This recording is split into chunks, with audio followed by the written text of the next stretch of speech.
여러분, 국가에서 나서서 우리 아이들을 독서왕으로 만들어주겠다는데 왜 저는 한숨부터 날까요?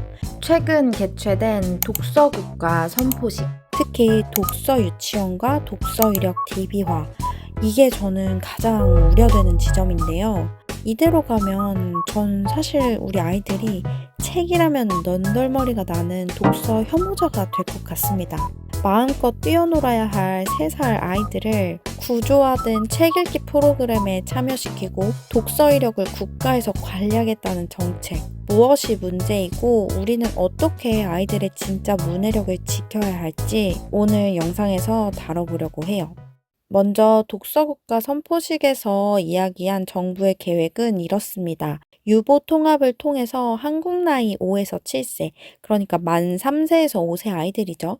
이 아이들이 다니는 기관을 독서 유치원으로 전환하고 이때부터 읽은 책 목록을 디지털 데이터베이스로 관리해 생애 주기별로 맞춤형 독서 환경을 제공하겠다는 거죠. 이야기만 들었을 땐 체계적으로 관리하니까 좋은 거 아니야? 라는 생각이 드실 수도 있겠지만 제가 걱정하는 2가지 지점은 이거예요. 첫 번째는 이 독서 이력, 입시 도구화가 된다면 어떻게 될까요? 책 읽기가 즐거움이 아닌 관리해야 할 스펙이 되는 겁니다. 2번째는 발달 과업을 무시하고 역행하는 이러한 교육 프로그램은 직접 몸을 움직여야 할 시기에 놀이 시간이 부족해짐으로써 발달 과업을 잘 수행하지 못하게 될 가능성이 높다는 건데요. 독서 이력서를 먼저 살펴볼까요? 정부는 이 기록을 독서 기록부라고 부르고 있는데요. 유치원에서부터 고등학교까지 아이가 읽은 책을 DB화해서 상급학교 진학 상담이나 대학 진로 상담 자료로 공유하겠다는 거예요. 심지어 주요 자료로 활용하겠다라고 하는 생각을 밝히기도 했는데, 그니까 아이들의 입시와 직결되는 생기부가 만 3세부터 독서 이력서를 통해서 생겨나게 되는 셈인 거예요. 이 이력이 공유되면 어떤 일들이 벌어지게 될까요? 진로 진학 상담 자료로 쓰인다는 건 결국 평가의 근거가 된다는 뜻이에요. 수능도 처음에는 통합적인 사고력 측정이 목적이었지만 지금은 줄 세우기 도구가 된 것처럼요. 시장에서는 의대 지망생 5세 필독 리스트, 이런 추천 도서 리스트가 판을 치고 아이들은 자신의 호기심이 아닌 DB에 남기기 좋은 책을 숙제처럼 읽게 되지 않을까요? EBS 다큐멘터리에 나온 이 친구를 보세요. 책을 정말 좋아하던 아이였지만 유치원 숙제로 독서 통장에 도장을 찍고 기록을 하기 시작하면서 독서가 재미없는 일이 되어버렸습니다. 그때는 좋아했어요, 독서를. 독서 통장이라는 이제 기관에서의 과제가 생기다 보니까 예전만큼 독서에 대한 즐거움을 많이 잃어버린 것 같아서 기록을 남기고 확인받아야 하는 의무감이 독서의 본질인 책 읽기의 즐거움을 완전히 삼켜버린 아주 전형적인 사례죠.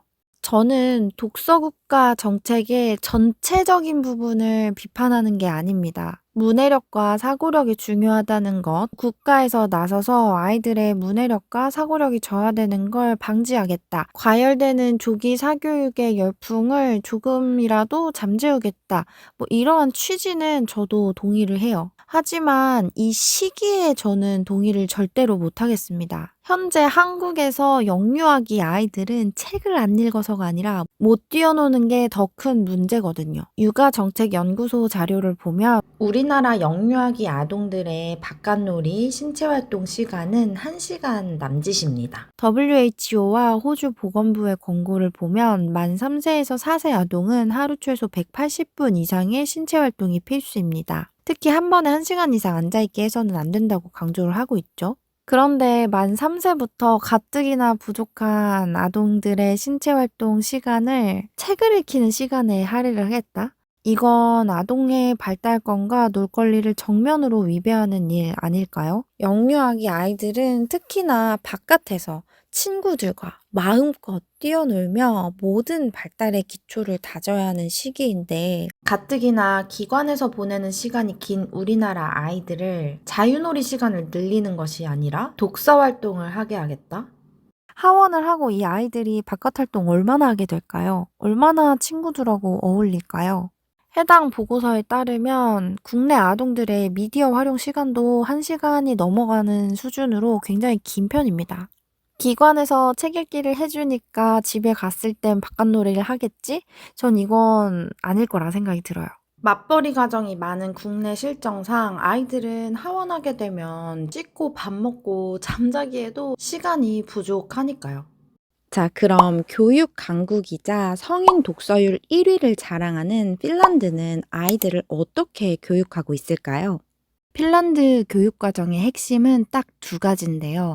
아이의 주도성과 놀거리입니다. 핀란드 아이들이 일주일에 단 18분만 공부하고도 성인이 되어 세계 최고의 독서가로 성장하는 비결은 국가가 아이들의 독서 목록을 감시하지 않았기 때문입니다. 독서 이력을 입시로 연결하지 않아요. 글자나 숫자를 익히는 것도 강요하지 않습니다. 짧은 시간 교사가 그저 따뜻하게 책을 읽어주고 영화의 추위에서도 밖에서 신나게 뛰놀게 하고 밤 8시면 푹 잘 수 있는 환경을 만들어줄 뿐이에요. 핀란드의 교육과정에서 가장 강조하는 것은 다중문해력입니다. 이건 글자를 빨리 읽는 능력이 아니에요. 핀란드의 유치원에서는 글자를 배우는 것이 아니라 노래, 연극, 그림, 교사가 읽어주는 일부의 동화 이런 것들을 통해서 언어와 노는 것을 목표로 합니다. 특히 교육과정에는 얼마나 읽었는가, 얼마나 깨우쳤는가를 측정하는 지표 자체가 없습니다. 국가가 아이들의 독서 목록을 DB화하는 건 핀란드 교육 철학에서는 상상조차 할 수 없는 일이죠. 평가가 시작되는 순간 아이들의 자발적인 동기는 죽는다라고 봐야 하니까요. 핀란드의 교육은 아동의 뇌가 학습할 준비가 되었을 때 배우는 것이 가장 효과적이라는 뇌과학적 원칙을 철저히 따르기 때문입니다.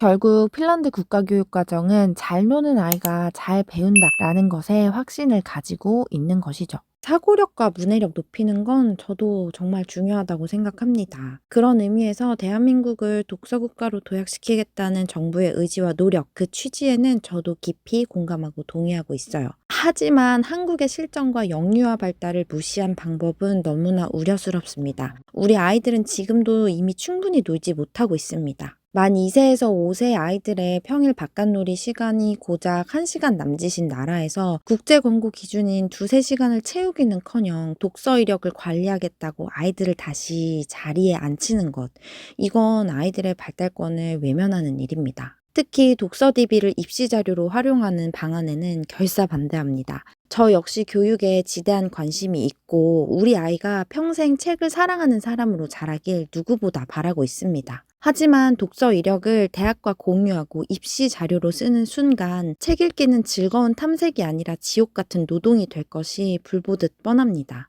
핀란드가 영유아기 아이들을 숲으로 놀이터로 뛰어놀게 하면서도 독서 강국이 된 그 비결을 우리는 잊지 말아야 합니다. 만약 이 정책이 아직 검토 단계라면 부디 아동 발달, 심리, 유아교육 등 현장의 전문가들과 충분히 논의해 주셨으면 좋겠습니다. 아이들을 데이터와 이력으로 평가하고 줄 세우기보다는 스스로 책장을 넘기고 싶어하는 그 마음을, 그 동기를 어떻게 지켜줄지를 고민해 주시길 바라겠습니다.